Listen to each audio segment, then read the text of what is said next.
ठीक है। जिसको लगता है उनके भाई को गलत लगता है तो ये सब ठीक है भाई, मैं गलत हूँ, मानता हूँ गलत हूँ, लेकिन अच्छा करने के लिए गलत बन रहा हूँ। ठीक है। तो सब लोग कह रहे हैं ना कि मतलब भौजाई को क्यों नहीं बोल रहा है, भाई को क्यों नहीं बोल रहा है, तो भाई क्यों बोल दूँ मैं जब देख रहा हूँ कि जब साल भर का था तो मेरी नानी पाली 5 साल तक। ठीक। जब मैं 7 से 8 साल का हुआ तो मेरा 1 में नाम लिख गया, फिर 6 से मैं कमाने निकल गया हूँ। मेरे माँ बाप ने मतलब नहीं किया है भाई, मैं 6 साल में ऐसे कोई भी आदमी को पाल लेता है, कोई भी तो करता है। ठीक है। जब मैं 6 में पढ़ता था तब से मैं कमाता हूँ, तब से 10 तक पढ़ा हूँ, अपने कमाई से अपने पढ़ाई से पढ़ा हूँ। एक बार हाई स्कूल का पेपर था तो मेरी भाभी का कान का झुमका रख के 1800 रुपया जो घूस दिया जाता था उन लोगों ने दिया था। तो वो एहसान कैसे भूल सकता हूँ। वो 15,000 रुपये किसी को सक्सेस करने में पैसा दिया गया था, वो कैसे भूल गया। आज मुझे ताव दे रहे हैं, मेरी इज्जत नहीं है। हाँ मेरी इज्जत नहीं है भाई, मानता हूँ, सब इज्जतदार है। मैं आज पीछे क्यों हूँ जानते हो, इज्जत के लिए ही पीछे हूँ। अगर इज्जत छोड़ दूँ तो मैं भी आज आगे रह सकता हूँ, अगर वैसे से आगे बढ़ना है तो भाई साहब मेरा यही कहना है, मेरा बड़ा भाई मेरे बाप के तमाम है, मेरी बड़ी भाभी मेरी माँ के तमाम है। मैं कुछ पल के लिए उसको खुश रखने के लिए मैं ज़िंदगी भर के दाग को नहीं बोल सकता हूँ। मैं कभी भी गलत होगा तो मैं अपने वाइफ को बोल सकता हूँ, मैं अपने वो मुझे बोल सकती है, मैं जो भी कहना है मुझे कह सकते हैं। और हाँ आप लोगों को भी कहता हूँ, आप लोग उसे मत बोल है। ऐसा नहीं कि मैं नहीं आता था, 3 महीने में आता था। किसी का भी पति हफ्ते में 30,000 रुपया नहीं कमा सकता है मेहनत करके। मैं कमाता था, आज नहीं कमा पाता हूँ। इसलिए नहीं कमा पाता हूँ कि मेरी वाइफ, अगर मैं इसको टाइम एक्सप्लेन नहीं दूंगा तो ये शायद गलत हो जाए। इसीलिए भाई मैं गलत हूँ तो मुझे गलत ही सही, और कोई मेरी बात नहीं है। इसके लिए सॉरी बोलता हूँ। नहीं जमेगा, रहेगी साथ में तो रहूँगा, नहीं रहेगी तो कोई बात नहीं। मैं अब वो चीज़ नहीं झेलना चाहता हूँ। मैं जितने दिन मेरी ज़िंदगी है मैं खुशी से काटना चाहता हूँ। ये कलेश कला से पहले भी कलेश था, आज भी कलेश है, कल भी कलेश रहेगा। तो उससे अच्छा कि तुम भी खुश मैं भी खुश। ठीक। और रही बात आप लोग आना चाहते हो तो आप लोग आइए, बात ख़त्म, लेके जाइए। तो मैं यही कह रहा था अपने भाई के बारे में, जैसे तो सब यही बात कह रहे हैं। ठीक है कि घर पे कमाई नहीं देता। जानता हूँ, देखिए दोस्तों, पहली बीवी थी तो मैं बहुत अच्छा कमाता था।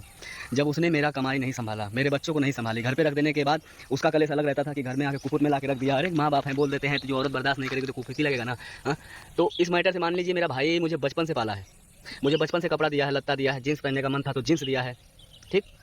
आज तक इस चीज़ का एहसान मैं मान सकता हूँ। तो कुछ भाई ऐसे हैं मेरे जिनके लिए मेरा भाई पैसा लगाया है सक्सेस होने में, बुला के पढ़ाया लिखाया है सक्सेस होने में, बुला के मतलब नौकरी दिलाया है सक्सेस होने में। वो सब एहसान भूल सकते हैं, मैं नहीं भूल सकता हूँ भाई। चलिए ठीक है, मेरा भाई बड़ा गलत है, ठीक है मानता हूँ, मेरी भाभी गलत है मानता हूँ।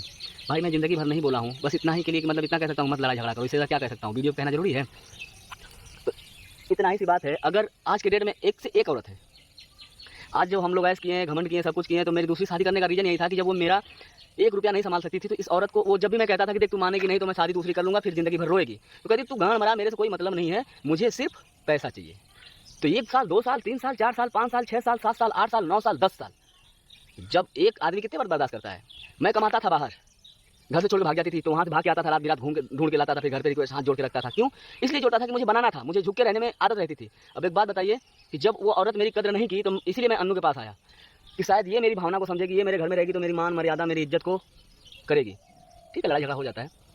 तो एक बात बताइए, अगर मेरा बड़ा भाई कमाता है, अगर उसकी औरत सही नहीं होती तो लाख गुना कुछ भी कर लो भैया, घर सही नहीं चलता ना। तो सबसे बड़ा अहम बात होता है औरतों का। अब वो बोलती है, सिर्फ बोलना ही उसका आज़ादा है, लेकिन अगर कोई बात हो गई तो लेके भागेगी भी वही, दूसरा कोई नहीं भागेगा। जितने लोग भी आज बोल रहे हैं कि तूने किया क्या है, एक बार पीछे मुड़ के देखो। जो आस्ताव दे रहे हैं मुझे घर पे आने के बाद, एक बार मुड़ के देखो पीछे कि हाँ उन सब ने किया क्या है। एक पैसे की मेरी एक सिद्धांत है, मैं व्यवहार विचार तुम्हारे हिसाब से रख सकता हूँ, लेकिन मैं ज़िंदगी अपने हिसाब से जीना चाहता हूँ। यही मेरी गलती थी। सब लोग कहते थे कि तेरी पहली बीवी भाग गई, क्यों भाग गई, तू कैसा था? भाई मैं ऐसा था, काम करता था, रात दिन करता था कि मेरे 2 बच्चे इनकी ज़िंदगी संवार दूँ, इसीलिए करता था, इसीलिए चली गई, क्योंकि उसे टाइम रोज़ रोज़ चाहिए। और जो इज्जत वाली औरत होगी ना, वो अपने पति का इंतजार करेगी, समय देखेगी। वही किराए के मकान पर रख देता था तो कोई तकलीफ दिक्कत नहीं होती थी, कोई भी दिक्कत नहीं होती थी, कोई प्रॉब्लम नहीं होती थी। इसीलिए मैं गलत था भाई। और आज मैं इसलिए कमाने नहीं जाता हूँ कि अन्नू उसी लाइन पे न चली जाए। मैं एक बार जल चुका हूँ, इसीलिए मैं नहीं कमा पाता हूँ, इसीलिए मैं साथ रहना चाहता हूँ। लड़ाई होती रहती है, झगड़ा होता रहता है, सिर्फ इतनी सी बात है, इसीलिए मैं गलत हूँ भाई। तो मैं भाई ज़िंदगी भर के एहसान के लिए एक जुबान बोल के मैं कठोर नहीं बनना चाहता। मैं भले कठोर हूँ, सबके नज़र में इससे कोई मतलब नहीं। सब कहते हैं तूने बहुत गलत काम किया, हाँ मैंने किया है भाई, अपनी ज़िंदगी में खुश रहने के लिए मैं करूँगा। अब दूसरा नहीं करने जाऊँगा, अब ज़िंदगी से जाऊँगा, वो अलग बात है। अगर ऐसा ही माहौल रहेगा तो डर है मेरे अंदर अभी भी कि मतलब मैं बीमार था, मैं बहुत कमज़ोर हो चुका था, बस बंदर का टेंशन ले लेके अभी फ़िलहाल मैं रिलैक्स हूँ, प्रॉब्लम में नहीं हूँ, लेकिन फिर भी दवा अभी भी खा रहा हूँ, कमज़ोरी का, तकलीफ़ का, बुखार का, दर्द का, सर दर्द का, ये चीज़ आज तक मैं दवा के पीछे भागा नहीं था। तो भाई साहब मुझे बंदर काटा था, उसका तकलीफ़ तो कम थी, लेकिन बीवी की लड़ाई की वजह से ज़्यादा तकलीफ़ हो गई, क्योंकि ये बार-बार यही सोचता रहता है कि जब पहला किया तो ऐसा, दूसरा किया तो ऐसा। मैं उसको वो ज्ञान देना चाहता हूँ कि मेरी वाइफ़ को कोई गलत ना कर पाए, भले मुझे करना पड़े, कुछ भी करना पड़े, मैं सही से रहूँ, या मेरी वाइफ़ के ऊपर आँच ना आए कि हाँ, ये भी वैसी ही है और कुछ भी नहीं, ठीक है? तो आपने सुन लिया कि रामू किस तरह अपनी गलतियों को छिपाने के लिए सिर्फ और सिर्फ अपनी पहली वाइफ को ब्लेम दे रहा है, जबकि आपने देख लिया कि अनु के साथ ससुराल में क्या होता है, कैसे होता है। और यहाँ पे कोई भी औरत रहेगी तो वो ऐसा ही करेगी जैसा कि रामू की पहली पत्नी ने किया। भाई जब एक पति अपनी पत्नी की रक्षा नहीं कर सकता, उसकी इज्जत की रक्षा नहीं कर सकता, तो फिर ससुराल में पत्नी किसके भरोसे रहे। और रामू जब बाहर कमाने जाता था तो फिर उसकी पत्नी कैरेक्टरलेस थी, ये सारी चीज़ें देखता कौन था। ये सोचने वाली बात है, क्योंकि रामू की जो भाभी है उसका अफेयर रामू से साफ साफ दिखाई दे रहा है, क्योंकि रामू की भाभी जिस तरह की हरकतें कर रही है वो नहीं चाहती कि रामू की कोई भी पत्नी घर पे रहे या फिर रामू का घर बसे।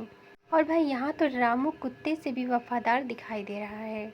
वहीं पे रामू जहाँ कह रहा है कि मैं 6 में था तब से मैं पढ़ाई के साथ साथ काम भी किया करता था और खुद से मैंने अपने लिए सारी चीज़ें की है, तो वही कहता है कि मुझे जींस का शौक था तो मेरे भाई ने पूरा किया। तो भाई जब तुम 12 साल से कमा रहे थे तो वो पैसे तुम किसको देते थे? जाहिर सी बात है अपने भाई और भाभी को ही देते थे। तो एक जींस के लिए और एक कान के झुमके के लिए तुम इतने बड़े एहसानमंद हो गए कि तुम उस लड़की के बारे में नहीं सोच रहे हो कि जो कि अपने माँ बाप को छोड़ के तुम्हारे लिए तब मार पीट खा के आई है और तुमने उसके साथ धोखा किया, धोखाधड़ी किया, शादीशुदा रहते हुए भी तुमने उससे ये सारी बातें छुपाई। इस चीज़ का तुमको रिग्रेट नहीं है, लेकिन हाँ एहसान तुमको बहुत ज़्यादा है, सिर्फ और सिर्फ एक जींस का और कान के झुमके का जो कि गिरवी रखा गया था। उसे तुम छुड़वा भी सकते थे, अगर तुम बहुत पहले से ही कमाते थे तो तुम छुड़वा सकते थे। और किस आज की बात कर रहा है रामू कि मैं अपनी पत्नी पे आज नहीं आने देना चाहता। भाई रामू के रहते ही हाथ से बच्चा छीना जा रहा है। रामू की पत्नी यानी अनु को घर से धक्का देके मारा जा रहा है।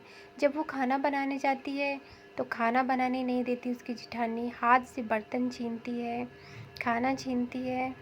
तो भाई एक औरत ससुराल में रहे तो कैसे रहे? ना वो खा पा रही है, ना बना पा रही है, ना शांति से जी पा रही है और ना ही रह पा रही है।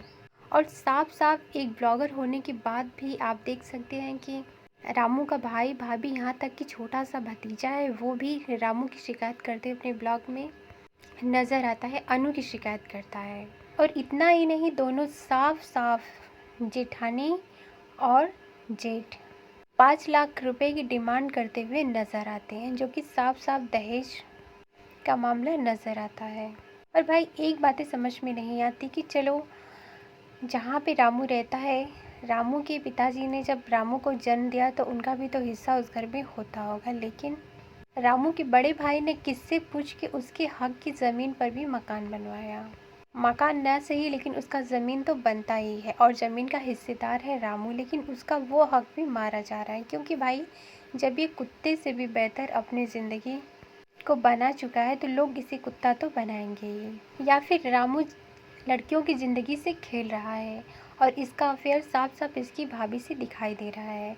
और अनु को अगर अपनी लाइफ में खुश रहना है तो आज नहीं तो कल उसे शादी करना ही होगा, और अगर वो शादी नहीं भी करती है तो ना करे, वो अलग रहे अपने बच्चों के साथ, तो ही उसकी लाइफ अच्छी हो सकती। अगर रामू चाहता तो अनु को अपने साथ में रख के अपनी लाइफ दोनों बहुत ही अच्छे से एंजॉय करते, लेकिन नहीं, रामू को अनु को रखना है अपनी भाभी के साथ, और भाभी के साथ अनु कभी खुश रह नहीं सकती, क्योंकि आप लोगों ने बीते दिनों में देख लिया कि अनु के साथ क्या क्या हो रहा है उस घर में। ऐसा ही रहा तो अनु इस दिन या उस दिन के लिए नहीं बचेगी, वो शायद ही जिंदा रह पाए, क्योंकि जिस तरह से अनु उस घर में रही है बीते दिनों में वो काफ़ी दुखद है और बेहद डरावना है। जेठानी के रूप में साक्षात डायन से अनु का पाला पड़ा है, और रामू का रहना ना रहना अनु के लिए एक समान है, क्योंकि भाई जब रामू के रहते ही अनु के साथ मारपीट सब कुछ हो रहा है तो ना रहने पे अगर कुछ होता है तो कोई भी बड़ी बात नहीं है।